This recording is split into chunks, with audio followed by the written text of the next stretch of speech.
Hello, it's Monday, the 8th of August, and welcome to your 5-minute briefs from Seoul. I'm your host, Heejin Koo. In our first episode of this month, we take a look at expectations for enhanced South Korea-US business ties following House Speaker Nancy Pelosi's visit to Seoul. South Korea's efforts to increase its pool of high-tech specialists and how South Korea's top business groups are expanding their investment plans in the US.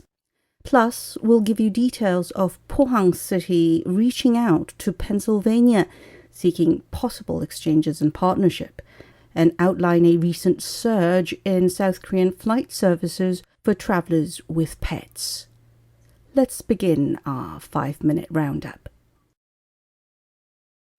US House Speaker Nancy Pelosi and South Korean leaders agreed to strengthen their strategic alliance as well as shore up ties in economic growth and work together to stabilize global distribution chains during their meetings held in Seoul.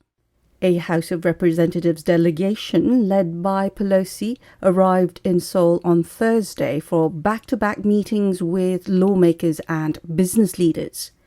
The visit comes a day after Pelosi met with Mark Liu, chairman of the world's largest foundry, Taiwan Semiconductor Manufacturing Company, or TSMC, in Taipei. While in Seoul, the speaker and the US delegation held a 40-minute phone conference with South Korean President Yoon Suk-yeol and reaffirmed the two nations' commitment to their alliance to advance security, strengthen supply chains, and increase trade and investments.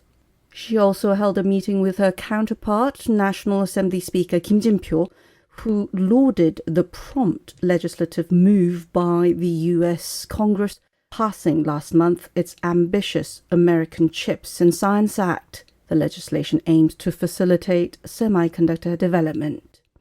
Kim requested strong backing from Capitol Hill for Korean companies operating in the US.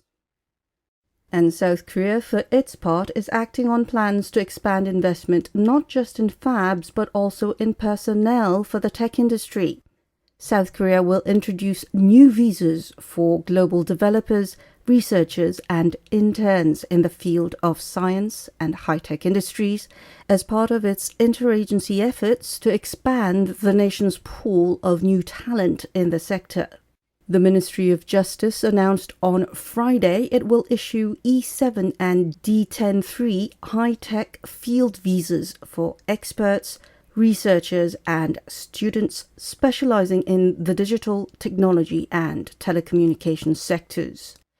These specialists and students will be able to join as employees or enter intern or training programs at domestic listed companies or government-funded research institutes in semiconductors, information technology, technology management, nano, digital electronics, biotechnology, and other cutting-edge sectors.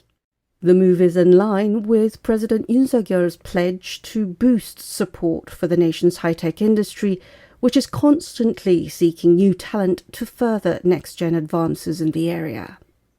South Korean companies are also increasing their presence in the US. South Korea's top business firms, including SK Group, LG Group, and Hyundai Motor Group, are gearing up to expand their US investments as part of their series of announcements since late last year to pour a combined $60.5 billion into their American operations. Choi Tae-won, chairman of South Korea's SK Group, unveiled an ambitious plan to invest an additional $22 billion in the US in a rare meeting with US President Joe Biden on July 26th, in addition to its $30 billion already earmarked for its US operations. This translates to some 20,000 additional US jobs by 2025.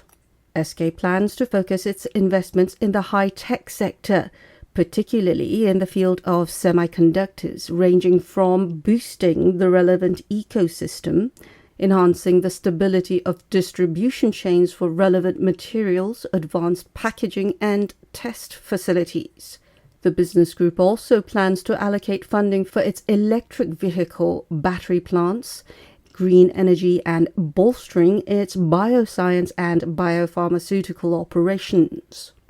SK joins Samsung, LG, and Hyundai Motors in announcing additional investment plans in the US. Electronics giant Samsung has pledged some $17 billion, while LG and Hyundai Motors investments will reach $10.5 billion and $11 billion, respectively. Meanwhile, local cities are also seeking US partnerships. South Korea's southeastern port city of Pohang is seeking to clinch cooperative ties with Pennsylvania, especially in the field of urban growth, science and technology, green energy, and establishing hubs for startups. Pohang City Mayor Lee Gang-duk met with Kenneth Yang, the authorized representative for the Keystone State, at the former's offices last week to discuss possible collaboration with Pittsburgh on secondary cells, bioscience, hydrogen energy, and attracting research-focused medical schools. Lee noted similarities between Pohang and Pittsburgh, pointing out their common history as the heart of their respective nations' steel manufacturing, now branching out into creating an ecosystem for startups and other groundbreaking fields. He expressed hopes that the two cities will be able to create a mutually beneficial synergy by collaborating and exchanging ideas in the areas. Yang commended Pohang's shift towards new growth industries from a steel-based economy. He agreed that active exchanges between the two cities will create numerous opportunities for collaboration and joint projects, given Pittsburgh's growth as a premier technology hub. And finally, in the latest travel trends, South Korean flight operators are expanding the frequency of domestic and international flights, catering to customers with pets as a growing number of travelers seek to enjoy trips with their animal companions. Airlines, especially those offering budget services such as T-Way Airlines, Jeju Air, and Air Busan, have launched special discount rates for flyers traveling with pets. They catered to some 33,000 cats, dogs, and other animal companions in the first half alone, averaging some 5,500 a month. The figure exceeds the total for the whole of 2020, which stood at 28,200. Industry insiders expect the figures to rise further in the second half as well as next year, amid a rebound in demand for domestic and international travel following a 2-year pandemic and a surge in households with beloved furry companions. According to Statistics Korea, some 15 million South Koreans, or 1 in 4 households, live with animal companions.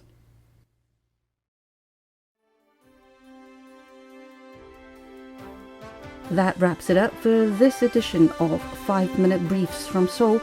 This has been Hee-jun Koo for KBSI, wishing you a great week.